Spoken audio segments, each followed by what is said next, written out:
Une nuit d'orage, un arbre solitaire au milieu du champ et une femme enceinte suspendue à une corde. Son mari millionnaire et sa maîtresse regardent, convaincus que personne ne les découvrira. Mais ce qu'ils ignorent, c'est que quelqu'un d'autre les suit. Une voiture apparaît entre les éclairs et un homme en descend. Il ne vient pas pour négocier, il vient pour sauver sa fille. C'est le père PDG, et lorsqu'il coupe la corde, il ne met pas seulement fin à une tentative de meurtre, il déclenche aussi une guerre de pouvoir, de vengeance et de justice qui changera tout. Crois-moi, tu ne voudras pas manquer la fin de cette histoire. Dis-nous d'où tu nous écoutes et quelle heure il est chez toi. Laisse ton commentaire ci-dessous, nous voulons te lire. La nuit s'abattait sur la campagne comme un rideau d'acier. La pluie tombait sans répit, frappant la terre avec un son semblable à un tambour de guerre. Sous l'ombre tordue d'un vieil arbre d'épines, une femme enceinte luttait pour respirer. Elle s'appelait Olivia Carter. Elle avait 30 ans et 6 mois de grossesse. L'eau trempait sa robe claire, la collant à sa peau, tandis que 2 silhouettes la traînaient dans la boue. Richard Hall, son mari, gardait le visage dur, sans la moindre étincelle d'hésitation dans les yeux. La main qui autrefois la caressait tenait maintenant une corde épaisse, mouillée par la tempête. À ses côtés, Vanessa Moore, sa maîtresse, observait la scène avec un sourire glacé. Elle tenait un parapluie rouge qui brillait sous les éclairs, une touche de couleur cruelle au milieu du gris de la nuit. « Fais-le, Richard. »« Terminant, » dit Vanessa d'une voix basse mais ferme. Richard ne répondit pas. Sa respiration était lourde, son corps tendu. Olivia tomba à genoux, tremblante. Sa voix se brisa tandis qu'elle suppliait. « S'il te plaît, ne fais pas ça. Pense à notre enfant. Il n'a pas de faute. » Le tonnerre éclata dans le ciel. Richard lança la corde sur une branche haute et la serra avec force. La corde se balança devant les yeux terrifiés d'Olivia. Elle tenta de reculer, mais il la saisit brutalement par le bras. « Il est trop tard, » murmura-t-il. Vanessa recula d'un pas, fascinée par la scène. Le cœur d'Olivia battait à toute allure. Elle sentit les épines de l'arbre s'enfoncer dans son dos. Elle cria son nom une dernière fois. « Richard, je t'aimais. » Mais l'homme qu'elle avait aimé n'existait plus. Il ne restait qu'un visage vide, déformé par la cupidité et le mépris. La corde se referma autour de son cou, l'air quitta sa poitrine. Ses jambes se balancèrent dans le vide, cherchant le sol, cherchant la vie. Les éclairs illuminèrent la scène, gravant dans l'obscurité le portrait d'une trahison. Le vent siffla entre les branches, emportant ses pleurs vers le néant. Alors, un son brisa la folie. Le rugissement d'un moteur approchant, les phares d'une voiture traversant la pluie comme des lames de feu. Le véhicule s'arrêta brusquement à quelques mètres. La porte s'ouvrit et un homme en sortit en courant, trempé en un instant. Robert Carter, le père d'Olivia, un PDG connu pour son pouvoir et son sang-froid, leva les yeux vers l'arbre et sentit son âme se fendre en deux. « Olivia !» cria-t-il d'une voix qui déchira le vent. Sans réfléchir, il courut vers elle, sortant de sa veste un couteau de secours. Ses chaussures s'enfonçaient dans la boue tandis qu'il grimpait sur le tronc glissant. D'un seul geste, il coupa la corde. Le corps de sa fille tomba dans ses bras. Robert la serra contre sa poitrine, sentant sa respiration faible, presque absente. L'eau coulait sur son visage, se mêlant à des larmes qu'il ne pouvait retenir. « Tiens bon, ma fille, tiens bon pour ton bébé », murmura-t-il. À l'horizon, Richard et Vanessa couraient vers leur voiture, disparaissant dans l'obscurité. Le son d'une sirène fendit le silence de la tempête. Robert leva les yeux, encore agenouillé dans la boue, serrant Olivia contre lui avec désespoir. La pluie continuait de tomber, mais le feu dans son regard avait déjà allumé une autre tempête. Cette nuit-là, un père avait sauvé sa fille et il avait juré quelque chose. Personne ne la touchera plus jamais. Personne ne restera impuni. La pluie ne cessait pas. Elle tombait avec une rage constante, comme si le ciel pleurait avec la terre. Au milieu de la boue et du vent, Robert Carter restait à genoux, tenant le corps de sa fille dans ses bras. Olivia respirait difficilement. Ses lèvres étaient froides, sa peau pâle comme le marbre. Ses mains tremblaient sur son ventre rond, protégeant l'enfant qu'elle portait encore. « S'il te plaît, tiens bon, ma fille », murmura Robert d'une voix brisée. L'eau coulait sur son visage, trempant le costume sombre qui autrefois symbolisait le pouvoir. Il ne restait plus que la peur et le désespoir d'un père. La corde coupée gisait sur le sol, trempée de boue, témoin silencieuse de la cruauté qui avait voulu lui arracher ce qu'il avait de plus sacré. Au loin, les lumières d'une voiture disparaissaient entre les arbres. Richard Hale et Vanessa Moore fuyaient sous la tempête, croyant que l'obscurité effacerait leurs traces. Robert leva les yeux, le regard enflammé de rage. « Lâche !» murmura-t-il. « Vous n'échapperez pas à cela. Wando !» Un tonnerre fit trembler le ciel quand la sirène d'une ambulance brisa le silence. 2 ambulanciers coururent vers lui. « Vite, aidez-la !» cria Robert, confiant Olivia avec précaution. Ils la placèrent sur une civière, la couvrirent de couvertures thermiques et branchèrent un oxymètre. « Poule faible, mais présent !» dit l'un d'eux. Robert monta dans le véhicule sans hésiter. À l'intérieur, l'air sentait le métal et le désinfectant. La lumière rouge tournait dehors tandis que les roues fendaient l'eau de la route. Olivia ouvrit les yeux un instant. « Papa » murmura-t-elle faiblement. Robert prit sa main et la serra avec force. « Je suis là, ma fille. Personne ne te fera de mal. Je te le promets. » Ses paupières se refermèrent de nouveau. L'ambulancier ajusta le masque à oxygène. « Calmez-vous, monsieur Carter, nous y serons bientôt. » Mais Robert ne pouvait pas se calmer. Son esprit brûlait d'images de l'arbre, du corps suspendu, du sourire de Vanessa sous la pluie. Chaque souvenir était un couteau. L'ambulance arriva à l'hôpital privé St. Mary's. Médecins et infirmières attendaient sous le porche éclairé. Quand les portes arrière s'ouvrirent, Robert descendit encore trempé, le regard ferme. « Je suis son père. Elle est enceinte. Faites tout ce qu'il faut. » Les médecins le reconnurent aussitôt, non comme le magnat des affaires, mais comme un homme brisé. Pendant qu'il transportait Olivia vers la salle d'urgence, Robert resta seul dans le couloir. Ses mains tremblaient, mais sa voix devint glaciale. Il sortit son téléphone, composa un numéro et attendit. « Adrian », dit-il dès qu'il entendit la voix de son fils, « je veux que tu localises Richard Hale. Utilise toutes nos ressources, peu importe le coût. » Il y eut un silence, puis une réponse ferme. « Oui, père, je le ferai. » Les portes du bloc opératoire se fermèrent. Le son des moniteurs emplit l'air. Robert s'appuya contre le mur, trempé, immobile. Pour la première fois depuis des années, il ressentit ce qu'était l'impuissance. Il n'y avait ni argent ni pouvoir pour acheter cet instant. Seulement la foi, seulement l'amour. Quelques minutes plus tard, Margaret Carter arriva à l'hôpital, le visage blême de peur. « Où est notre fille ?» demanda-t-elle. Robert leva les yeux. À l'intérieur, elle est vivante. Mais ce qu'ils lui ont fait, il ne put finir sa phrase. Elle s'agrippa à son bras, tremblante. Un médecin sortit enfin.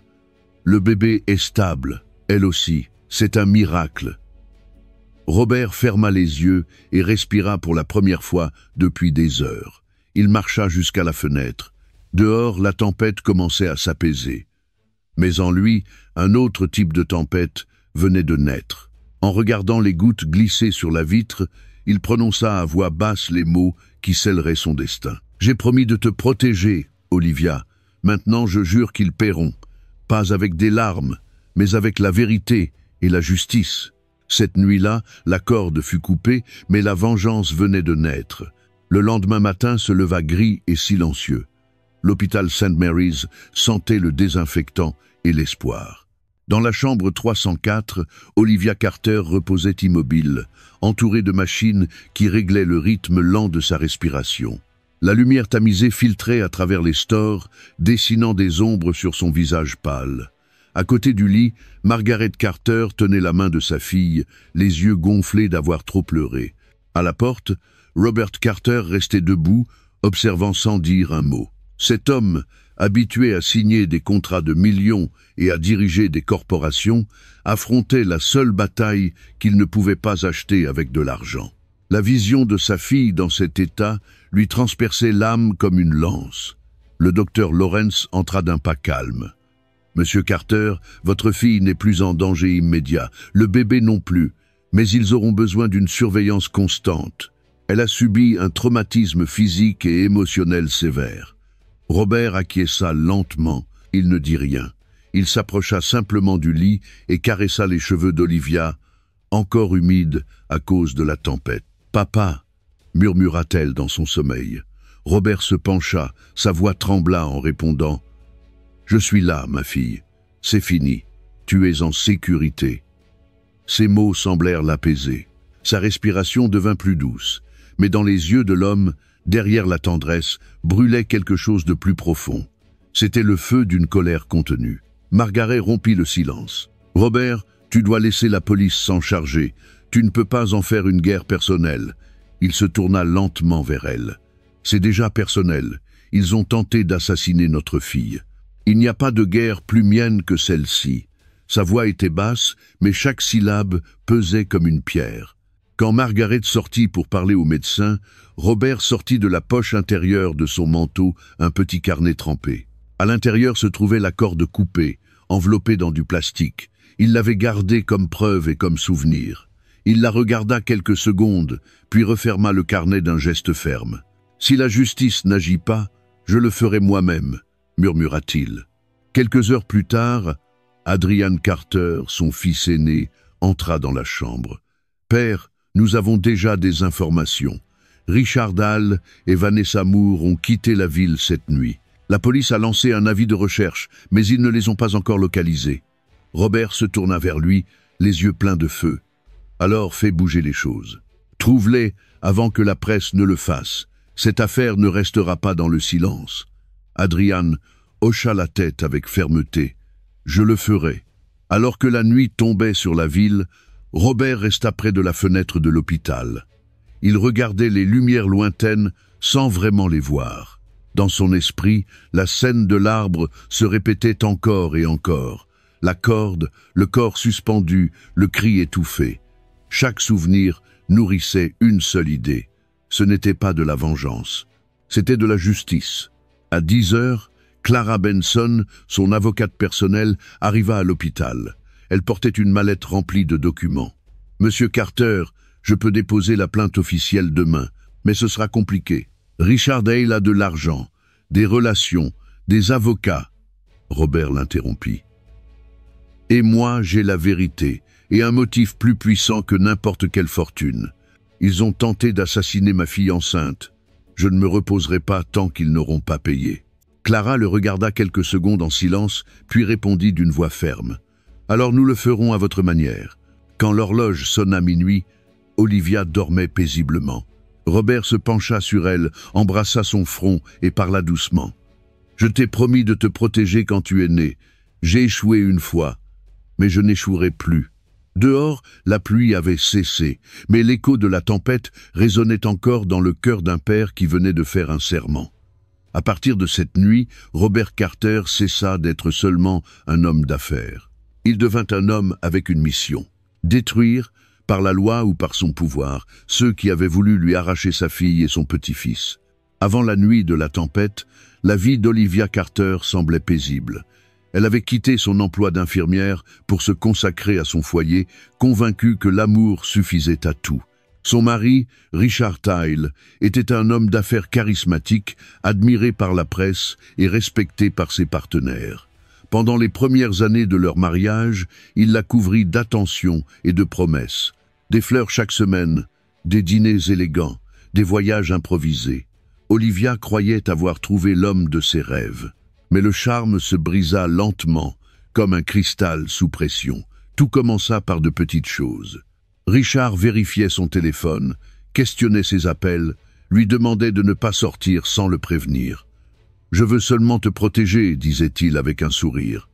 Elle le croyait. Elle pensait que c'était de l'amour, que le contrôle était une preuve de soin. Puis vinrent les cris. D'abord, ce n'étaient que des disputes mineures. Ensuite, ce furent des explosions de colère. Le moindre mot mal interprété pouvait déclencher sa rage. Olivia apprit à marcher en silence, à mesurer chaque geste pour ne pas le provoquer.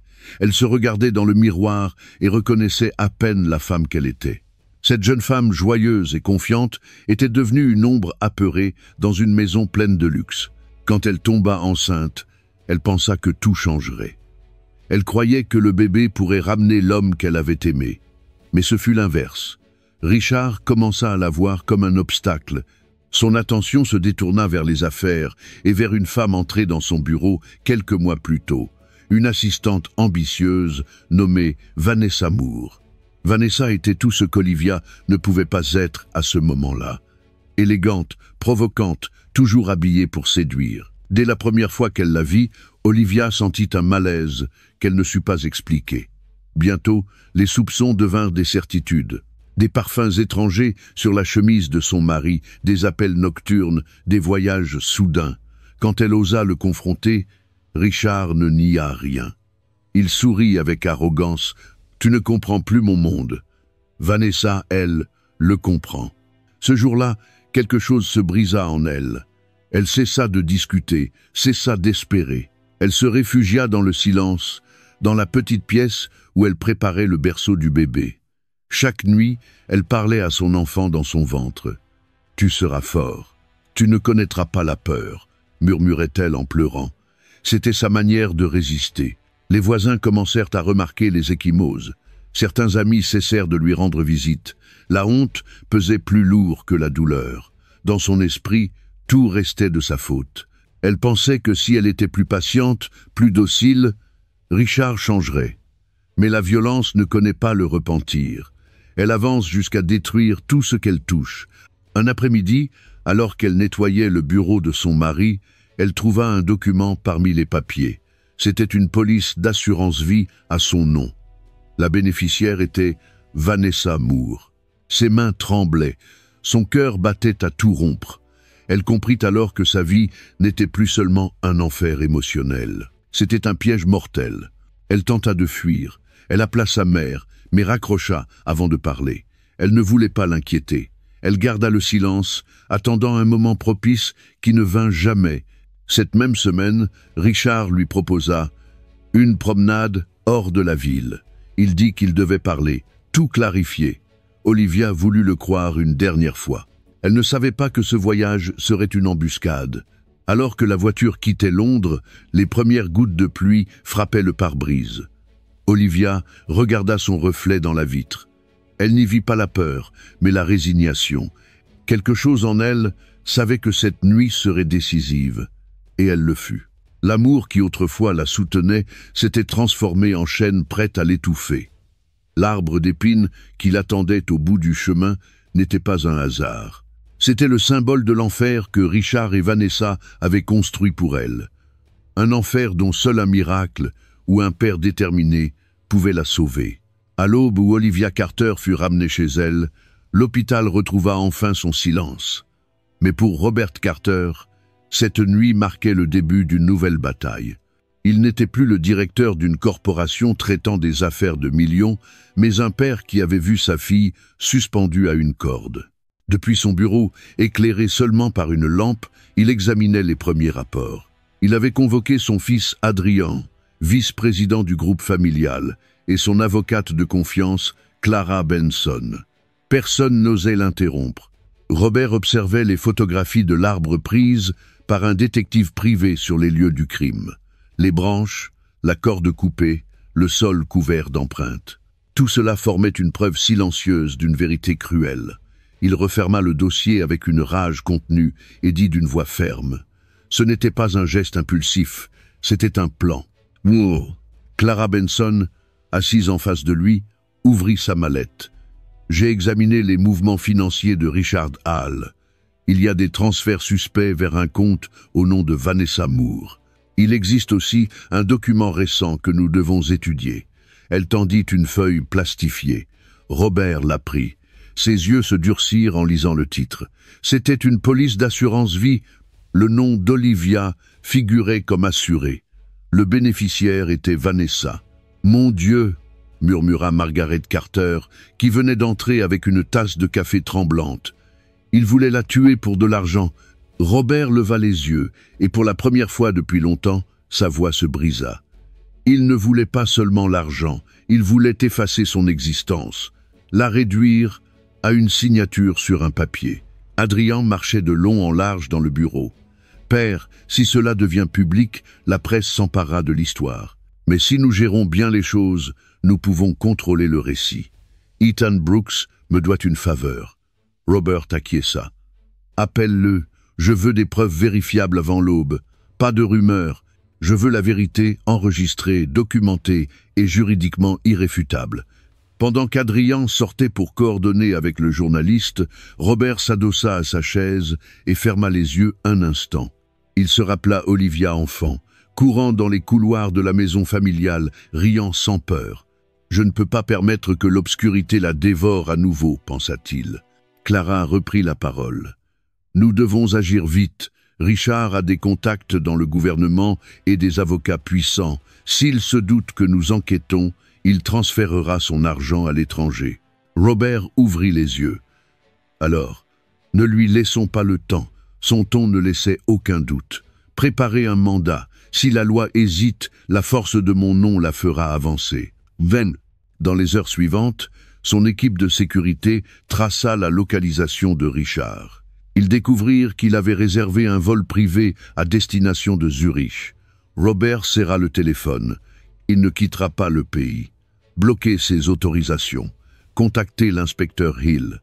Dites-lui que Robert Carter exige une action immédiate. À 3 heures du matin, les lumières du bureau restaient allumées. Dehors, Londres dormait sous la pluie. À l'intérieur, un père préparait sa guerre. Chaque document, chaque appel, chaque décision faisait partie d'une stratégie précise. Il ne cherchait pas une vengeance aveugle. Il cherchait une justice organisée, structurée et puissante. Margaret s'approcha, posa une main sur son épaule. « Robert, tu dois te reposer. » Il secoua la tête. « Je me reposerai quand ils seront devant un juge. » À cet instant, le téléphone vibra. C'était Ethan Brooks. Sa voix était tendue. « J'ai quelque chose d'important. » Une vidéo de surveillance d'une station-service près des lieux du crime. On y voit la voiture de Richard et Vanessa en train de sortir une corde du coffre. Robert prit une profonde inspiration. « Garde-la. Personne ne doit la voir avant que je le dise. » Il raccrocha et regarda à travers la fenêtre. Les lumières de la ville scintillaient sur la rivière. Son reflet paraissait plus vieux, plus fatigué. Mais dans ses yeux brillait une détermination qu'aucune tempête ne pourrait éteindre. Cette nuit-là, Robert Carter cessa d'être un simple témoin de la douleur. Il devint l'architecte du destin des coupables. Le PDG qui autrefois bâtissait des empires allait désormais en ériger un nouveau. L'empire de la justice pour sa fille. 2 mois après la tentative de meurtre, la ville de Londres resplendissait de son luxe habituel. Dans le grand salon de l'hôtel Lancaster, un gala de bienfaisance réunissait hommes d'affaires, politiciens et journalistes. Des lustres de cristal pendaient du plafond. Les serveurs circulaient entre les tables avec des coupes de champagne et des sourires fins. La presse attendait la photo de la soirée. Personne n'imaginait que cet événement deviendrait le théâtre d'une rencontre impossible. Olivia Carter entra au bras de son père. Robert Carter, vêtue d'une simple robe bleue qui soulignait sa sérénité. Elle avait retrouvé des couleurs, bien que ses yeux portassent encore l'ombre du traumatisme. Un murmure parcourut la salle. Beaucoup la reconnurent. C'était l'épouse disparue du magnat Richard Hale, la femme que les médias avaient déclarée morte. Robert la tenait avec assurance. « Marche avec moi, tu ne leur dois aucune peur », lui murmura-t-il. Olivia inspira profondément et avança sous les regards curieux. L'orchestre jouait un doux val, mais l'air était chargé de tension. À l'autre bout de la salle, Richard Hale et Vanessa Moore faisaient leur entrée triomphale. Ils portaient un smoking noir parfaitement ajusté, elle une robe écarlate qui scintillait sous les projecteurs. Ils souriaient aux caméras, convaincus d'avoir échappé au scandale. Mais le sourire de Richard s'effaça dès qu'il vit Olivia. Son verre s'arrêta à mi-chemin. Vanessa le remarqua. « Qu'y a-t-il » demanda-t-elle avec un sourire figé. Il ne répondit pas. Son regard restait fixé sur la silhouette qui avançait lentement dans l'allée. Olivia le regarda aussi. Il n'y avait pas de haine dans ses yeux, seulement une paix implacable. Le silence se propagea comme une vague quand le père et la fille atteignirent le centre de la salle. Robert prit une coupe sur le plateau d'un serveur et la leva, s'adressant à la foule d'une voix claire. « Portons un toast, dit-il, et toutes les conversations cessèrent. À la vérité, parce que tôt ou tard, la lumière finit toujours par trouver ceux qui cherchent à se cacher dans l'obscurité. » Mandast, Richard tenta de garder contenance. Il s'approcha avec un sourire forcé. « Robert, Olivia, je ne m'attendais pas à vous voir ici. Je suis heureux que tu ailles bien, dit-il avec un ton calculé. Olivia le regarda sans ciller. « Es-tu vraiment heureux, Richard ?» demanda T.L. doucement. Il ouvrit la bouche, mais aucun mot ne sortit. Vanessa s'avança, serrant le bras de son amant. « Je ne comprends pas cette mise en scène. Vous devriez tourner la page, dit-elle avec mépris. Robert tourna lentement la tête vers elle. « On ne tourne pas la page quand elle est tachée de sang, répondit-il sans élever la voix. Un murmure parcourut les invités. Une caméra captura le moment exact où Olivia tourna le visage vers Vanessa. « Je me souviens de tes mots cette nuit-là, dit-elle calmement. Fais-le, Richard. » Terminant, Vanessa pâlit. Les lumières du salon semblèrent devenir plus vives. Personne ne bougeait. Richard tenta de rompre le silence. « C'est absurde. Vous n'avez aucune preuve. » Robert fit un pas en avant. « Les preuves sont déjà entre les mains de la justice. Je suis venu seulement te voir avant que le monde découvre qui tu es vraiment. » Les flashs éclatèrent. Les journalistes chuchotèrent. En quelques secondes, l'image des quatre fit le tour du monde. Le puissant homme d'affaires face à son gendre qui avait tenté d'assassiner sa fille. Richard recula d'un pas. Vanessa le suivit, agrippant son bras. Mais il était déjà trop tard. Le public les regardait avec dégoût. La réputation qu'ils avaient construite commençait à s'effondrer devant tous. Olivia baissa les yeux un instant, puis les releva vers son père. « Partons », dit-elle d'une voix ferme. Robert acquiesça. Il prit sa main et ils quittèrent ensemble la salle, laissant derrière eux un tumulte de rumeurs. Cette nuit-là, sous l'éclat des caméras et des lustres de cristal, la vérité commença à briller. Et bien que le monde ne connût pas encore tous les détails, cette rencontre avait scellé le destin de Richard Hale et de Vanessa Moore. Le passé n'était plus caché, il était revenu, vêtu de justice.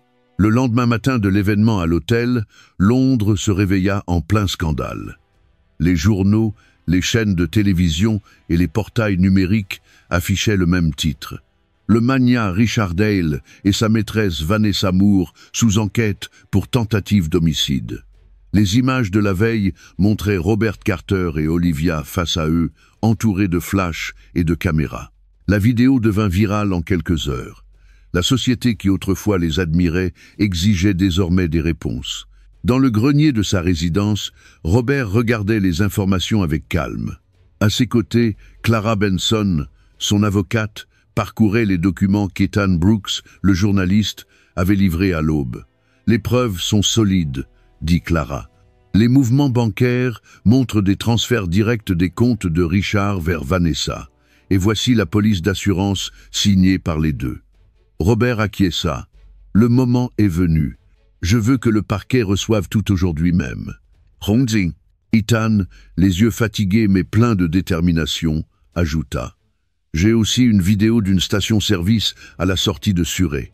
On y voit clairement la voiture de Richard et la corde dans le coffre. C'est la même que celle utilisée cette nuit-là. » Robert le regarda fixement. « Garde-la en lieu sûr. À partir d'aujourd'hui, tu seras la cible de leur corruption. » Ethan sourit. « J'en ai vu d'autres, mais cette fois, ça en vaut la peine. » Les deux. Pendant ce temps, dans la maison de Richard Hale, le chaos régnait. Vanessa faisait les 100 pas en criant « Comment ont-ils pu obtenir tout cela? Tu as dit que tu avais détruit les papiers. » Richard alluma une cigarette, les mains tremblantes. « Cela vient sûrement de quelqu'un à l'intérieur de la banque. Robert a des contacts partout. C'est un monstre en costume. » Vanessa le regarda avec mépris. « Non, le monstre, c'est toi.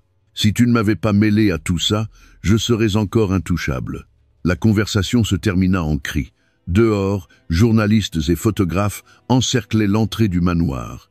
Les caméras capturaient chaque geste, chaque signe de panique. Les réseaux sociaux s'emplirent de commentaires. « Certains réclamaient justice, d'autres n'arrivaient pas à croire que le mariage parfait n'était qu'une illusion. Au bureau du procureur, Clara Benson remit le dossier complet. Voici toutes les preuves recueillies par la famille Carter. Elles incluent des documents financiers, des enregistrements et des témoignages de témoins. Le procureur examina les papiers, puis leva les yeux. Cela suffit pour ouvrir immédiatement une procédure pénale. Quelques heures plus tard, la police exécuta les premiers mandats de perquisition. Plusieurs propriétés de Richard et Vanessa furent fouillées. On y trouva des copies de la police d'assurance et des courriels où ils discutaient des paiements. Chaque nouvelle découverte renforçait l'affaire. Robert observait les nouvelles diffusées en direct depuis son bureau. Le visage de Richard apparaissait sur tous les écrans, accompagné du mot « coupable ». Adrian entra avec un léger sourire. « Père, le conseil d'administration de la société Hall a décidé de le suspendre. Les actions chutent. » Robert ne se réjouit pas. Il murmura seulement « L'argent était son Dieu, et ce Dieu l'abandonne aujourd'hui. » À l'hôpital, Olivia regardait aussi les images depuis sa chambre. Elle tenait dans ses mains la médaille que son père lui avait offerte quand elle était enfant. Margaret, assise à ses côtés, lui caressait les cheveux. « Ton père a fait plus que quiconque aurait pu faire, mais lui aussi a besoin de paix. » Olivia acquiesça. Il l'aura quand tout sera terminé, quand ils paieront pour ce qu'ils ont fait. Yusan. Cet après-midi-là, Robert fit une brève déclaration devant la presse. Sa voix était claire, sans arrogance. « Ma fille a survécu, et cela suffit pour prouver que la vérité finit toujours par émerger, que le pouvoir ne peut pas cacher un crime. » Les journalistes l'encerclèrent de questions, mais il ajouta seulement « Le silence est terminé ».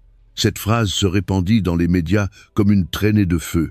En moins de 24 heures, le nom de Richard Hale devint synonyme de trahison. Sa fortune s'effondrait, sa réputation disparaissait et chaque mot qu'il avait autrefois utilisé pour dominer les autres se retournait maintenant contre lui. Depuis la fenêtre de son bureau, Robert Carter contemplait le coucher du soleil. La justice commençait sa marche, lente mais irréversible. Il savait qu'un procès restait à venir, mais la bataille la plus difficile était déjà gagnée.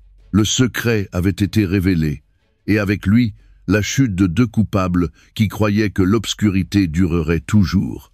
L'écho du scandale résonnait encore quand la police convoqua un nouveau témoin.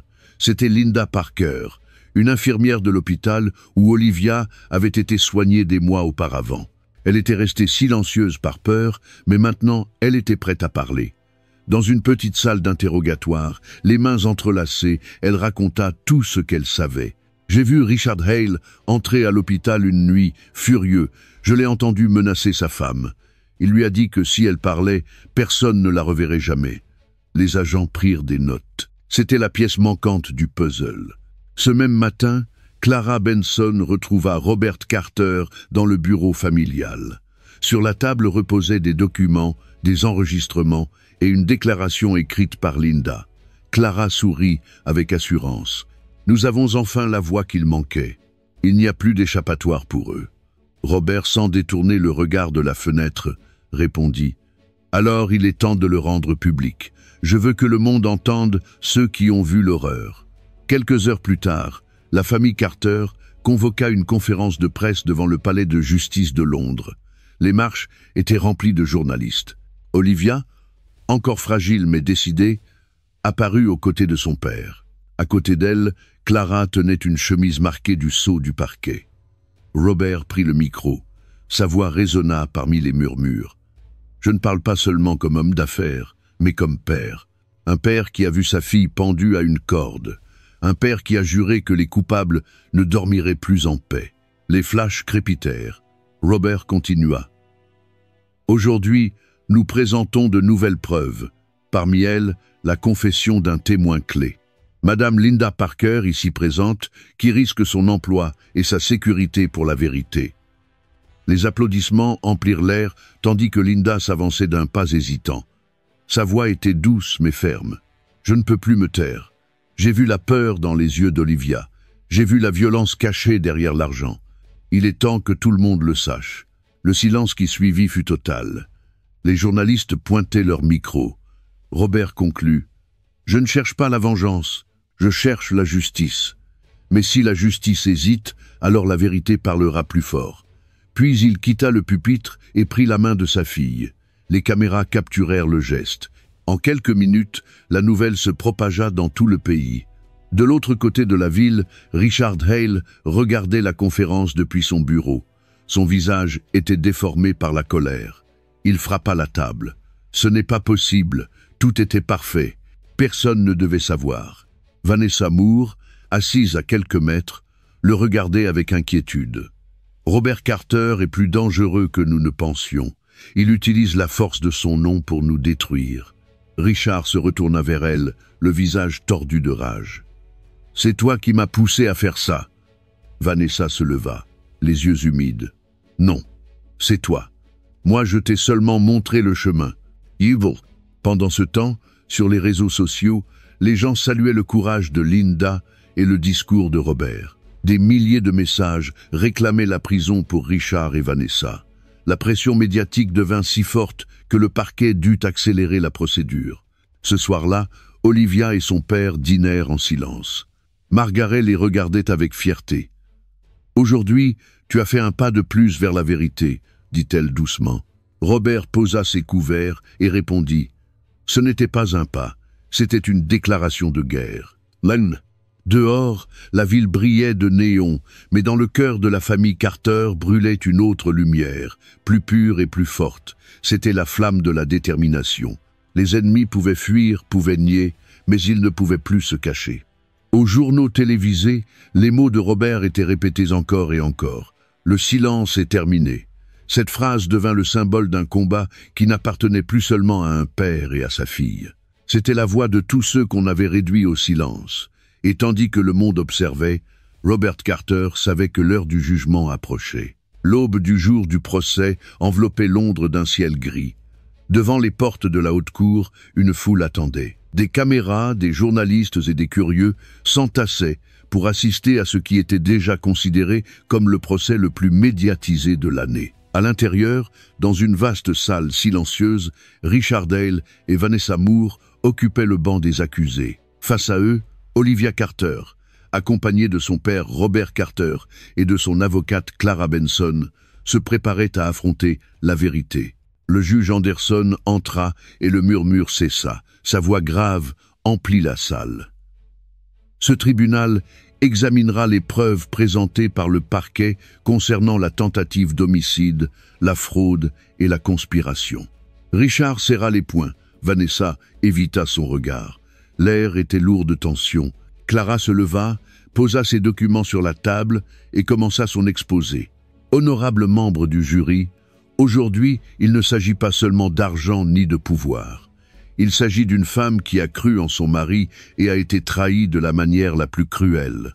Il s'agit aussi d'un enfant à naître qui aurait pu mourir à cause de l'ambition de 2 personnes. Sa voix résonna avec force, puis elle projeta les premières images sur un écran. Les photographies montraient la corde, l'arbre et les empreintes dans la boue. Le silence devint plus pesant encore. Clara poursuivit. « Voici la preuve de la police d'assurance, signée par M. Hall et Mme Moore. Et voici les relevés bancaires confirmant les transferts. Tout cela a été planifié à l'avance. » Le juge acquiesça. « Qu'on l'ajoute au dossier. » Richard baissa la tête. Un instant, il sembla regretter, mais son orgueil l'empêcha de parler. Le témoignage suivant fut celui de Linda Parker. Elle avança vers la barre d'un pas incertain, mais sa voix resta ferme. « J'ai vu M. Hale menacer sa femme à l'hôpital. Il lui a dit que si elle parlait, personne ne la croirait et qu'on ne la reverrait jamais. J'avais peur, mais je ne veux plus me taire. » La salle resta muette. Olivia la regarda avec gratitude. Vint ensuite la présentation du parquet. On diffusa la vidéo de la station-service. Les images montraient clairement la voiture de Richard et Vanessa sortant une corde du coffre. Certains jurés détournèrent les yeux. Robert, assis à côté de sa fille, ferma les paupières un instant. Ce n'était pas une victoire, mais une blessure ouverte. Quand le juge annonça une pause, les murmures envahirent la salle. À l'extérieur, les médias diffusaient en direct. Les preuves contre Hale et Moore semblent irréfutables. disait un journaliste. Dans l'après-midi, la défense tenta de renverser la situation. L'avocat de Richard parla de stress, de confusion émotionnelle, d'un malentendu. Mais le jury avait déjà trop vu. Les preuves étaient trop claires. Clara conclut sa plaidoirie par des mots qui restèrent gravés dans la salle. La justice n'arrive pas toujours à temps, mais elle finit toujours par arriver. Aujourd'hui, nous demandons à ce tribunal de ne pas oublier qu'une vie a été mise en danger par l'avidité et la cruauté. Que justice soit faite, non pour l'argent, mais pour la dignité. Le juge demanda le silence, puis il prononça le verdict d'une voix solennelle.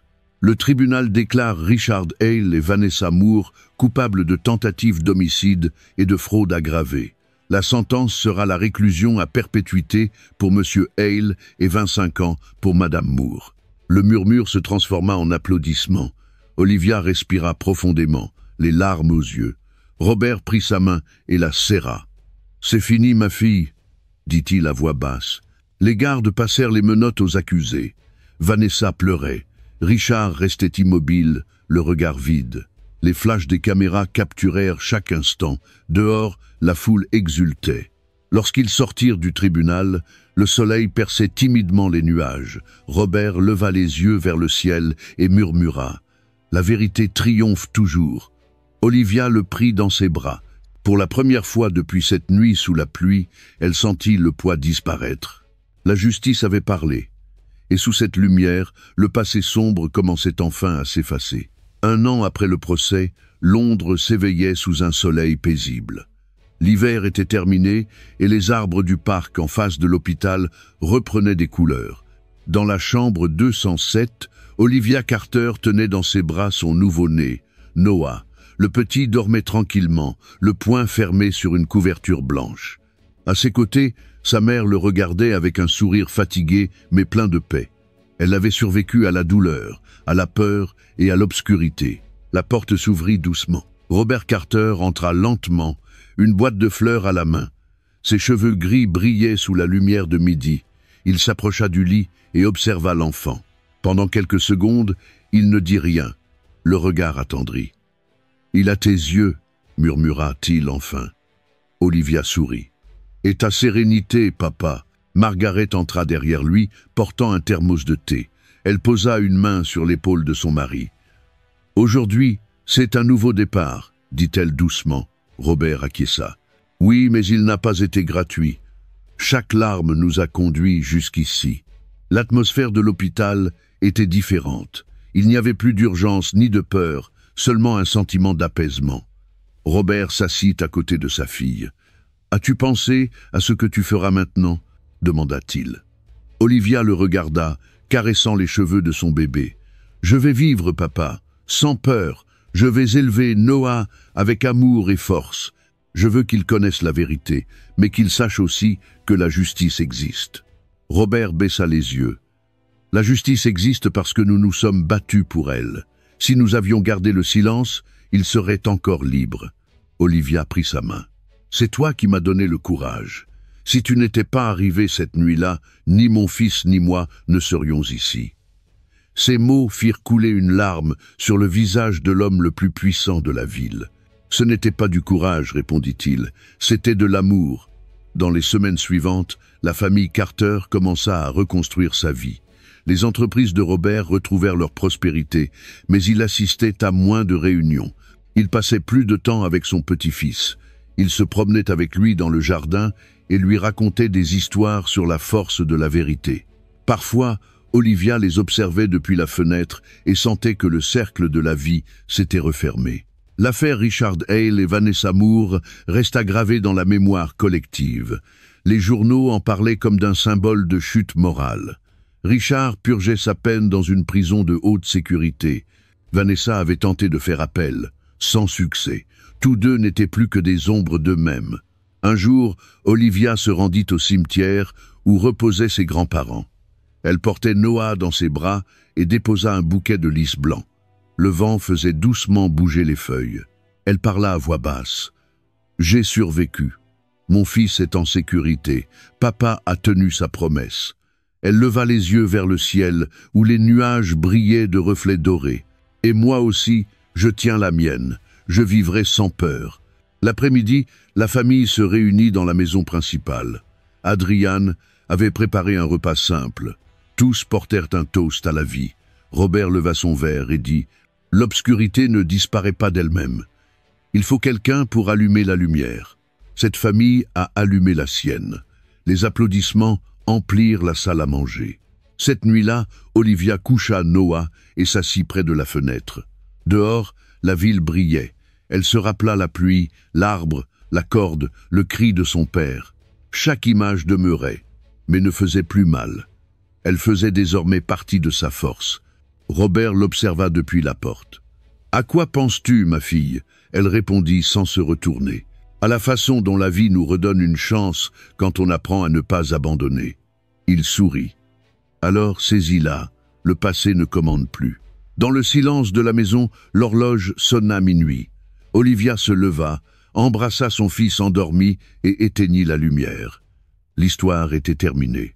La femme qui autrefois pendait sous la tempête marchait maintenant sous le soleil, libre, vivante et entourée par l'amour d'un père qui n'avait jamais renoncé.